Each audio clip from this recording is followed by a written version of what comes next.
ಹಂಗಂದ್ರೆ 4.5 ಫೀಟ್ ದೋಸೆ ಇದೆ. ನಾನು BBM ಗ್ರಾಜ್ಯುಯೇಟ್ SSMR ಕಾಲೇಜು. ನಮ್ಮಪ್ಪ ಬಿಸ್ನೆಸ್ ಹಳೆ ಬಿಸ್ನೆಸ್ಸು ಅದು ಹಂಗೆ ನಾವು ಸ್ಟಾರ್ಟ್ ಮಾಡ್ಕೊಂಡು ಬಂದ್ವಿ.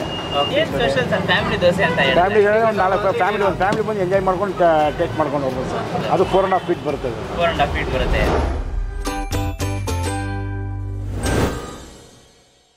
So hello guys, welcome to Dinesh perspective. ಇವತ್ತು ನಾವೆಲ್ಲಿ ಬಂದಿದ್ದೀವಿ ಅಂತ ಹೇಳಿದ್ರೆ RK ದೋಸೆ ಕ್ಯಾಂಪ್ ಅಂತ ಒಂದು ದೋಸೆ ಕ್ಯಾಂಪಿಗೆ ಬಂದಿದ್ದೀವಿ. ಆಲ್ರೆಡಿ ಒಂದು ವಿಡಿಯೋ ಮಾಡಿದ್ದೀವಿ. ಸೊ ಯೂಶಲಿ ನೋಡೋಕೆ ಹೋದರೆ ಸುಮಾರು ಲೈಕ್ 1-2 ಇಯರ್ಸ್ ಆಗಿತ್ತು. 4.5 ಫೀಟ್ ದೋಸೆ ಸಿಗುತ್ತೆ ಇಲ್ಲಿ, ಸಿಕ್ಕಾಪಟ್ಟೆ ಫೇಮಸ್ಸು. ಸೊ ಇವಾಗ ಕೂಡ ಟ್ರೈ ಮಾಡೋಣ ಅಂತ ಬಂದಿದ್ದೀವಿ. ಇಲ್ಲಿ ನೋಡೋಕೆ ಒಂಥರ ಲೈಕ್ ತಮಿಳ್ನಾಡು ಸ್ಟೈಲ್ ಬ್ರೇಕ್ಫಾಸ್ಟ್ ಅಂತಲೇ ಹೇಳ್ಬೋದು. ಸೊ ಹೋಗ್ಬಿಟ್ಟು ಟ್ರೈ ಮಾಡೋಣ. ನಾನು ಲೊಕೇಶನ್ ಬಗ್ಗೆ ಹೇಳಬೇಕು ಅಂತಂದರೆ Wilson garden Bengaluru, Shantinagar bus stop ಗೊತ್ತಿದ್ರೆ ಅಲ್ಲಿಂದ ಸೀದಾ ಸ್ಟ್ರೈಟ್ ಬರ್ತಾ ಇದ್ರೆ ಒಂದು 2 ಕಿಲೋಮೀಟರ್ಸ್ ರೈಟಾಗಿ ಬರುತ್ತೆ. Exact location Google maps into description ಹಾಕಿದ್ದೀನಿ, ಚೆಕ್ಔಟ್ ಮಾಡಿ. ಅದರ ಬ್ಯುಸಿ ಏರಿಯಾ, ತುಂಬ ಕ್ರೌಡೆಡ್ ಆಗಿದೆ. ಸೊ 4.5 ಫೀಟ್ ದೋಸೆನ ಟ್ರೈ ಮಾಡೋಕ್ಕೆ ಬಂದಿದ್ದೀವಿ. ಸೊ ಬನ್ನಿ ಹೋಗಿ ಟ್ರೈ ಮಾಡೋಣ. Let's go.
RK dosa camp ಶುರುವಾಗಿದ್ದು 2000 ಶುರುವಾಯಿತು.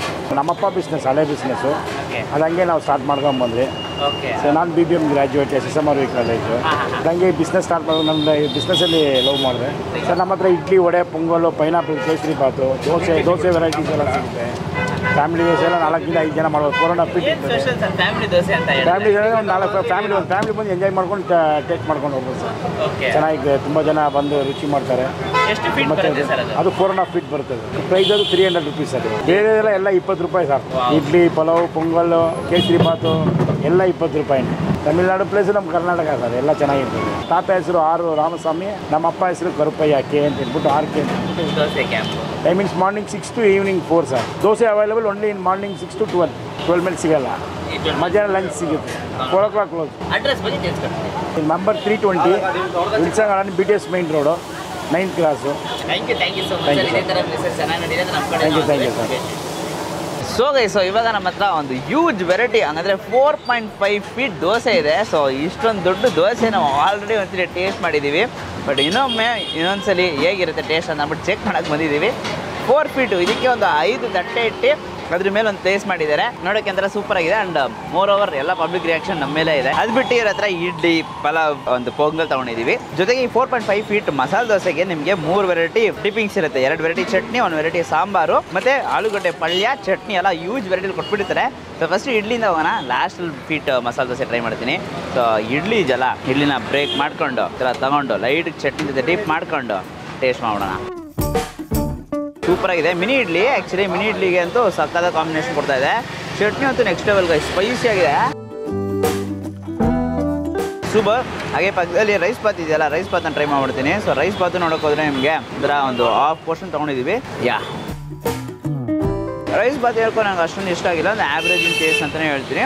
ಓಕೆ ಆಗಿದೆ. ಜಾಸ್ತಿ ಎಕ್ಸ್ಪೆಕ್ಟೇಷನ್ ಮಾಡೋಕ್ಕೆ ಹೋಗ್ಬಿಡಿ. ರೈಸ್ ಬಾತು ಅಷ್ಟೇ ಇರುತ್ತೆ. ಮತ್ತು ಇವಾಗ ಪೊಂಗಲ್ ಅಂತೂ ನೋಡೋಕ್ಕೆ ಒಂಥರ ಟೆಂಪ್ಟಿಂಗ್ ಆಗ್ತಿತ್ತು. ರೈಡ್ ಚಟ್ನಿ ತೊಗೊಂಡು ಪೊಂಗಲ್ ಅಂತೂ ಸಿಕ್ಕಾಪಟ್ಟೆ ಇಷ್ಟ ಆಗಿದೆ ನನಗೆ. ಪೊಂಗಲು ಮತ್ತು ಆ ಚಟ್ನಿ ಕಾಂಬಿನೇಷನ್ ಅಂತೂ ನೆಕ್ಸ್ಟ್ ಲೆವೆಲ್ ಆಗಿದೆ. ಸ್ಪೈಸಿ ಆಗಿದೆ ಒಂಥರ. ಸಾಂಬಾರು ಬೇಕಂದ್ರೆ ನೀವು ಸಾಂಬಾರು ಹಾಕೊಂಡು ತಿಂತಾ ಇರ್ಬೋದು. ಬಟ್ ಚಟ್ನಿ ಸಕ್ಕತ್ತಾಗಿದೆ. ಟೆಕ್ಸ್ಚರ್ ಅಷ್ಟೇ ಸಾಫ್ಟ್ ಆಗಿದೆ. ಮತ್ತು ಜಾಸ್ತಿ ನಿಮಗೆ ಪೆಪ್ಪರ್ ಬಾಲ್ಸ್ ಎಲ್ಲ ಹಾಕಿದ್ದಾರೆ, ಮೆಣಸಿನ್ಕಾಯಿ ಹಾಕಿದ್ದಾರೆ. ಸಾಫ್ಟ್ ಆಗಿರೋದಕ್ಕೆ ನನಗೆ ಸಿಕ್ಕಾಪಟ್ಟೆ ಇಷ್ಟ ಆಗಿದೆ. ಚಟ್ನಿ ಜೊತೆ ತಿಂದರೆ ಸೂಪರ್, ಒಳ್ಳೆ ಕಾಂಬಿನೇಷನು, ಮಸ್ಟ್ ಟ್ರೈ. ಇವಾಗ ಇರೋದು 4.5 ಫೀಟ್ ದೋಸೆನ ಹಂಗೆ ಬ್ರೇಕ್ ಮಾಡ್ತೀನಿ. ಒಳಗೆ ಒಂದು 2 ರೋಲ್ ಆಗ್ಬಿಟ್ಟಿದೆ ಆಲ್ರೆಡಿ. ತಗೊಂಡು ಯೂಶ್ಲಿ ನೋಡೋಕ್ಕೋದ್ರೆ ನಮ್ಮ ಹತ್ರ ಆಲೂಗಡ್ಡೆ ಪಲ್ಯನ ಲೈಟಾಗಿ ತಗೊಂಡು ಚಟ್ನಿನ ತಗೊಂಡು ಒಂದು ಬೈಟ್ ಹೋಗೋಣ. Super taste. ದೋಸೆಗಂತೂ ತುಪ್ಪ ಹಾಕಿದ್ದಾರೆ, ಜಾಸ್ತಿ ಎಣ್ಣೆಗೆ ಹಾಕೋ ಬದ್ದು ತುಪ್ಪ ಹಂಗೆ ಸುರಿದು ಬಿಟ್ಟಿದ್ದಾರೆ. ಒಳಗೆ ನಮಗೆ ಆನಿಯನ್ಸು ಮತ್ತು ಆ ಮಸಾಲ ಅದು ಲೈಕ್ ರೆಡ್ ಚಟ್ನಿ ಎಲ್ಲ ಹಚ್ತಾರಲ್ಲ ಅದೊಂಥರ ಸ್ಪೈಸಿಯಾಗಿ ಸಿಗುತ್ತೆ. ಮತ್ತು ಇವಾಗ ಚಟ್ನಿನ ಒಂಥರ ನೆಕ್ಸ್ಟ್ ಲೆವೆಲ್ ಕಾಂಬಿನೇಷನ್ ಅಂತಲೇ ಹೇಳಬೇಕು. ಬಿಕಾಸ್ ಎಲ್ಲದಕ್ಕೂ ಸೂಟ್ ಆಗ್ತದೆ. ಸಾಂಬಾರು ಚಟ್ನಿ ಅದೆಲ್ಲ ಇದ್ದರೂ ಇರೋ ಗಟ್ಟಿ ಚಟ್ನಿ ತೊಗೊಂಡು ಟ್ರೈ ಮಾಡಿ. ಗಟ್ಟಿ ಚಟ್ನಿ ಅಂತೂ ನೆಕ್ಸ್ಟ್ ಲೆವೆಲ್ ಆಗಿದೆ ಅಂತಲೇ ಹೇಳಬೇಕು. ಆಲ್ಸೋ ಇದೊಂದು ಫ್ಯಾಮಿಲಿ ದೋಸೆ ಅಂತಲೇ ಕರೀತಾರೆ. ಬಿಕಾಸ್ ಲೈಕ್ ಒಂದು 3-4 ಜನ ಬಂದರೆ ತಿನ್ಬೋದು. ಒಬ್ಬರು ಕೈಯಲ್ಲಿ ಅಂತೂ ಸೀರಿಯಸ್ಲಿ ಆಗಲ್ಲ. ನಾನೆಲ್ಲ ಬಂದರೆ ಸ್ವಲ್ಪನೇ ತಿನ್ನೋದು. ಸೊ ನೀವು ಇದು ಎಷ್ಟು ಜನ ಖಾಲಿ ಮಾಡ್ತೀರಾ ಅಂತ ಅಂದ್ಬಿಟ್ಟು ಕಮೆಂಟ್ ಮಾಡಿ. ಎಷ್ಟು ಜನ ಕೆಪಾಸಿಟಿ ಇರೋದು ಅಂದ್ಬಿಟ್ಟು ಯಾರಾದರೂ ಒಬ್ಬರು ಖಾಲಿ ಮಾಡ್ತಾರೋ ಅವ್ರನ್ನ ಟ್ಯಾಗ್ ಮಾಡಿ. Mainly extraordinary. ಒಂದು 5 ಜನ ಬರ್ತಿದ್ದೀರಾ ಅಂತಂದರೆ ಸುಮ್ಮನೆ ಫೋಟೋಸ್ಗೆ ಎಲ್ಲ ತುಂಬ ಚೆನ್ನಾಗಿರುತ್ತೆ. 4.5 ಫೀಟ್ ಮಸಾಲೆ ದೋಸೆ ಆರ್ಡರ್ ಮಾಡಿ ತೊಗೊಂಡು ತಿನ್ನಿ, ಎಂಜಾಯ್ ಮಾಡ್ತೀರಾ. ಖಂಡಿತ ಈ ವಿಡಿಯೋ ಇಷ್ಟ ಆಗಿದ್ರೆ ಲೈಕ್ ಮಾಡಿಬಿಟ್ಟು ನಿಮ್ಮ ಫ್ರೆಂಡ್ಸ್ಗೆ ಎಲ್ರಿಗೂ ಶೇರ್ ಮಾಡಿ. ಮೇನ್ಲಿ ದೋಸೆ ಲವರ್ಸ್ ಇರ್ತಾರಲ್ಲ, ಯೂನಿಕ್ ಆಗಿ 4.5 ಫೀಟ್ ದೋಸೆ ಕೊಡ್ತಾ ಇದ್ದಾರೆ ಅಂತ ಅಂದ್ಬಿಟ್ಟು ಎಲ್ಲರ ಹತ್ರನೂ ಶೇರ್ ಮಾಡಿ. ಸೊ ಶೇರ್ ಮಾಡಿದ್ರೆ ಆದಷ್ಟು ಜನಕ್ಕೆ ಶೇರ್ ಆಗುತ್ತೆ, ಜಾಸ್ತಿ ಜನಕ್ಕೆ ಗೊತ್ತಾಗುತ್ತೆ. ಮತ್ತು ಈ ಥರ ಜಾಸ್ತಿ ಇಂಟ್ರೆಸ್ಟಿಂಗ್ ವೀಡಿಯೋಸ್ ಎಲ್ಲ ಕೊಡ್ತಾ ಇರ್ತೀವಿ. ಸೊ ನಮಗೊಂದು ಮೋಟಿವೇಶನ್ ಆಗಿರುತ್ತೆ. ನಮ್ಮ ಚಾನಲನ್ನು ಸಬ್ಸ್ಕ್ರೈಬ್ ಮಾಡ್ಕೊಂಡು ಅಂದರೆ ಸಬ್ಸ್ಕ್ರೈಬ್ ಮಾಡ್ಕೊಂಡು ಪಕ್ಕದಲ್ಲಿರೋ ಬೆಲ್ ಪ್ರೆಸ್ ಮಾಡಿಟ್ಟು ಆಲ್ ಐಕನ್ ಸೆಟ್ ಮಾಡಿ. ಅವಾಗ ನಾನು ಎಲ್ಲ ವೀಡಿಯೋಸು ನಿಮಗೆ ನೋಟಿಫಿಕೇಶನ್ ತಲುಪುತ್ತೆ. Until next time, Dinesh, do what ಇಲ್ಲ. ಬಾಯ್.